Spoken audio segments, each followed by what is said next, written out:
Hello, everyone. Welcome back. My name is John Morales, and today we're going to talk about the positive effects of having a positive mindset when it comes to training. So, when it comes to training and working out, I think a lot of people have certain ideas of what they want to achieve, right? And ultimately, I think this changes during your growth as an individual when you're spending a lot of time at the gym and you're really trying to understand your body.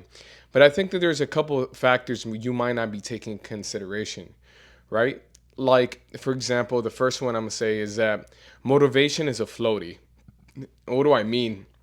So I thought about this because, motivation is one of those things like think about a floaty in the water, right? It's very apparent when you're not on it and you're motivated to get on it. But the moment you get on that floaty, it sinks. And I think motivation is very similar because you it's easy to get motivated and see it, when you're not near it. But the moment you get close to that motivation, often motivation is something that disappears and dissipates really quickly. And you think, why is it that my motivation isn't something that's staying? It's really because motivation is one of those things that isn't there for a long time. And it happens to not just us regular people, but it also happens to athletes. And there's often times we need to understand and recognize why these things happen. There's actually a research article published, I want to say 2017, out of the University of Chicago, and they were talking about that people after a certain amount of income aren't motivated to work harder to make more money. And I believe at that time, 2017, it was around $75,000. So after you've made $75,000, it doesn't mean that you're going to go to work and work actually harder to make more, because you've reached a point of complacency or you are able to pay certain bills. And I think that's an interesting fact of us as human beings and having that psychological factor of, like, what if you are already strong, right? Maybe you're not as lean, but you're already strong.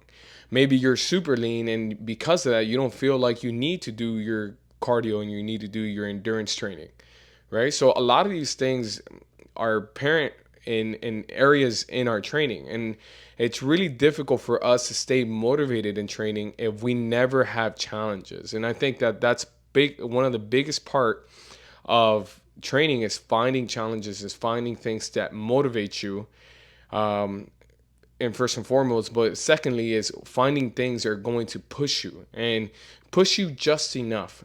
Okay, so I will say why it matters is because the body follows where the mind decides to go. I always say first the head leads and the body follows, right?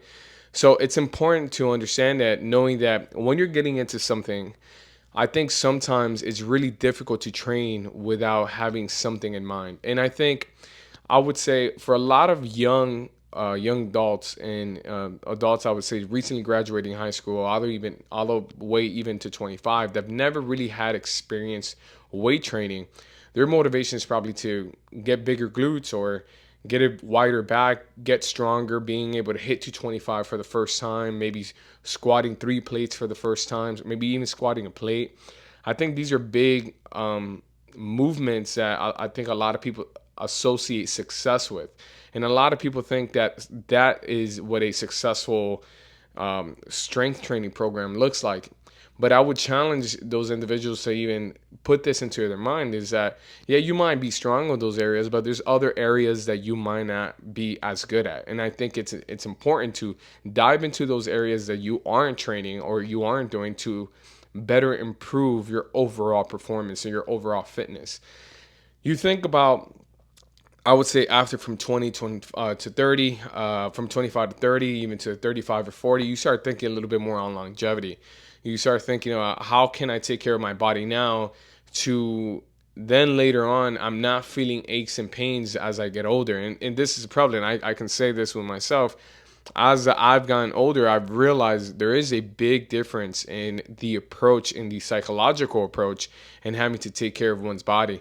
This also is something developmental that happens for athletes as well. I would say with athletes, I would say at the young level, at the youth level, Athletes just want to get stronger. They want to get faster. They want to focus on maybe filling up their jerseys. They want to look nice when they put on their jerseys. Their cuffs are nice and tight. They have some biceps.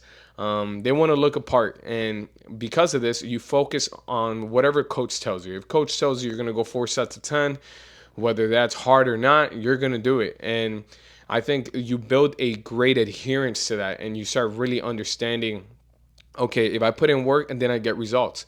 But there gets to a point that it's not about all the amount of work, right? It's about other things that you're doing. So with athletes, what I've seen is from the youth level, they start slowly progressing, right? And they go through this mindset, but then they also get to, right, after they get to college, now it's understanding how to express their athleticism even more, right? So you might have an athlete that's really talented, right? Let's take a baseball player. A baseball player has great rotational power, but because he's so powerful, he doesn't know how to understand his power, right? And when I say this, I say a lot of athletes have a difference in athleticism, and everyone is different in that sense, and especially because there's skilled positions and there's different things of that manner. But it's understanding how to move your body more efficiently and perform in a way where you're elevating your game by doing less. And this is what we talk about when we're talking about efficiency, right? Is doing things that you can still perform these things, but they don't get you as tired no more. Or maybe you spend less time performing that certain exercise or that certain movement, and you don't waste as much energy. And in kinesiology, we talk about losing kinetic energy, and this is a real thing. And what we mean by kinetic energy is like, think about a basketball player, right? I'll just take Stephen Curry. He's an individual that he's going to receive the ball, and he's not going to really spend time bringing the ball from all the way down here to up here. He already positions his hands to be a little bit higher so he can shoot. And this allows his shooting mechanisms to be that more proficient, more efficient in what he's doing. I also do this with my fighters, and when I'm working with my fighters, I mention to them, it's not about just throwing a punch. It's about being effective with your punch and understanding how to load correctly and throw from your back foot so you can really pivot and exert the right amount of energy so you're not spending so much energy leaning forward where you can eventually get caught. It's about taking the precautionary measures to, exceed your career. And then when you get to the professional level, it's more about who makes less mistakes, right? When you get there, it's not really about who's performing the best because you're doing more. At the professional level, the person in front of you is not typically the person that's better than you. You might have prospects that are way more talented than you. But what I've seen from the professional level is that now it changes, right? Because it's about the person that's out there and capable of being more mentally locked in, right? Can they make less mistakes under pressure? So it's very interesting because when you see in the performance, right? Like one is like when you're really young, you think about putting that gas pedal to full drive and you're trying to do the most. And then as you get older, you think about, okay, how can I keep this speed? I don't necessarily need to go faster. I just need to keep my speed. And it's about that. And that same approach is approach with training.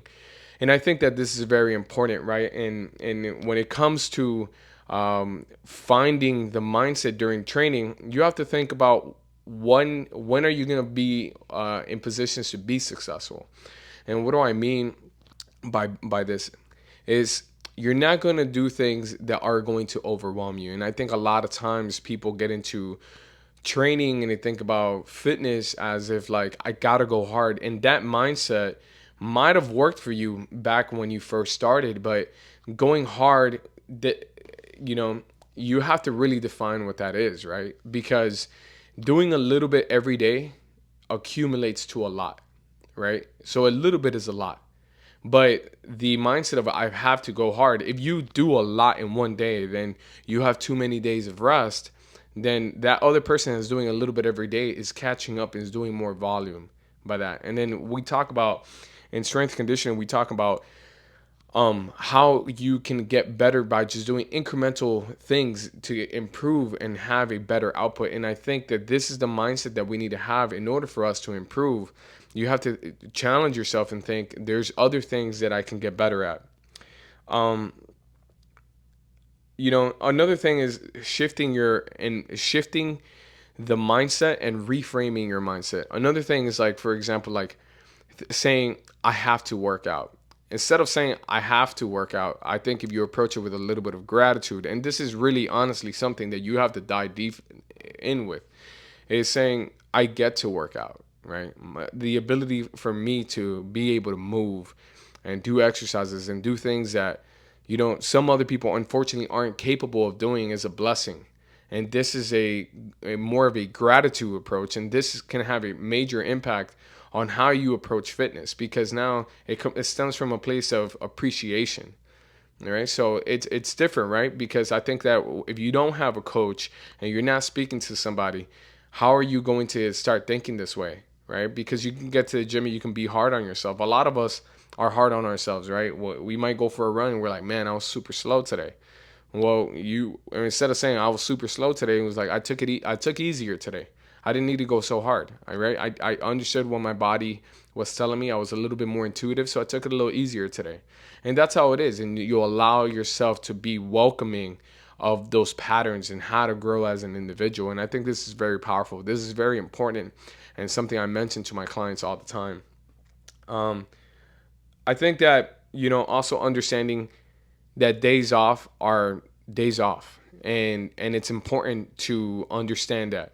I always say you have to be mindful of the way you speak about yourself, right?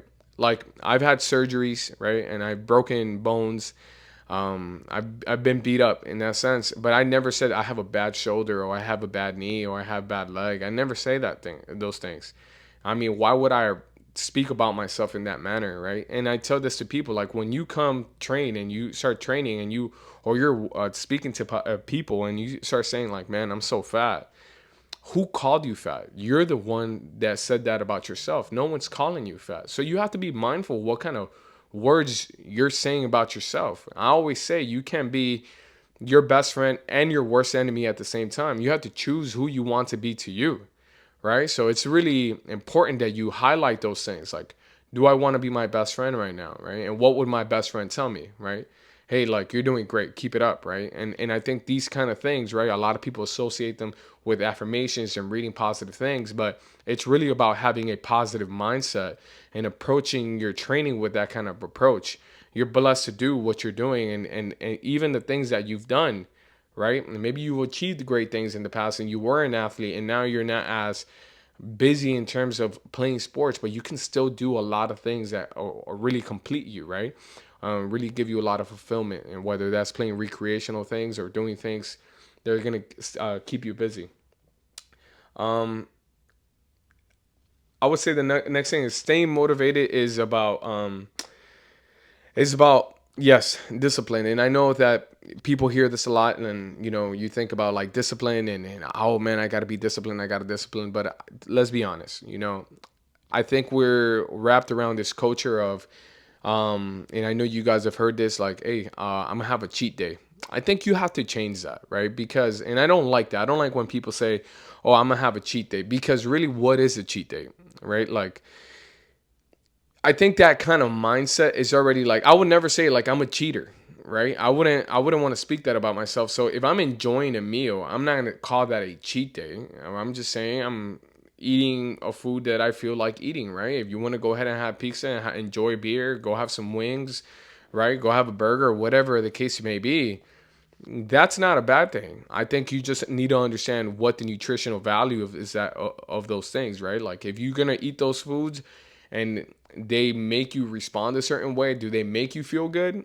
And I mean, if you're planning on getting a great training session on a Saturday, you think it's really worth eating that on Friday night? Like, how are you gonna feel the next day, right?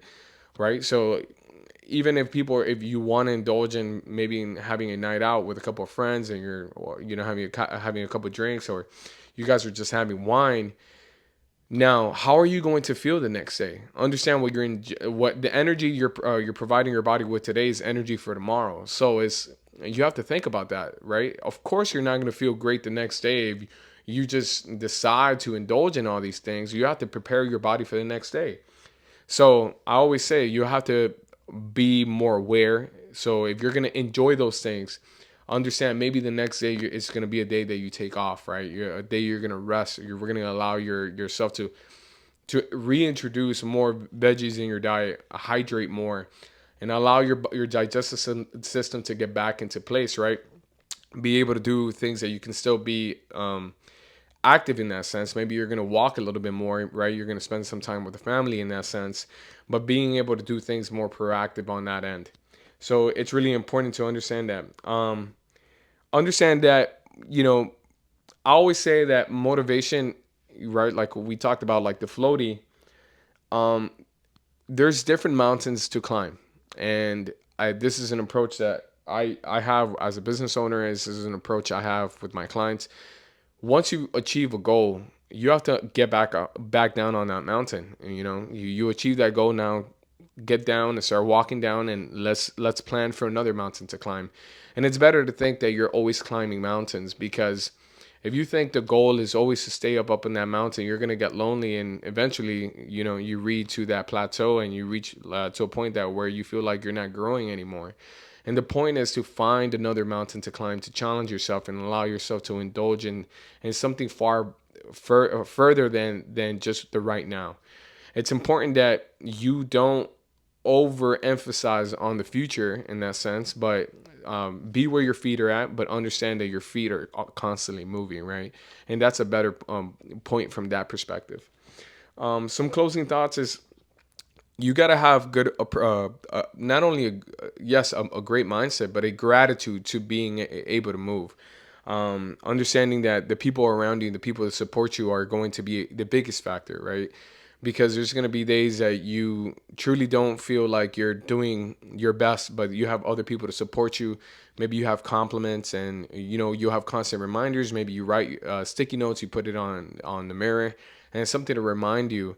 And I think this is a great approach. I would tell you as a coach, when anybody I can tell you as a coach, when you first get into it, you first start training, you love fitness so much because it does so much for you, and you know that you feel so good about it.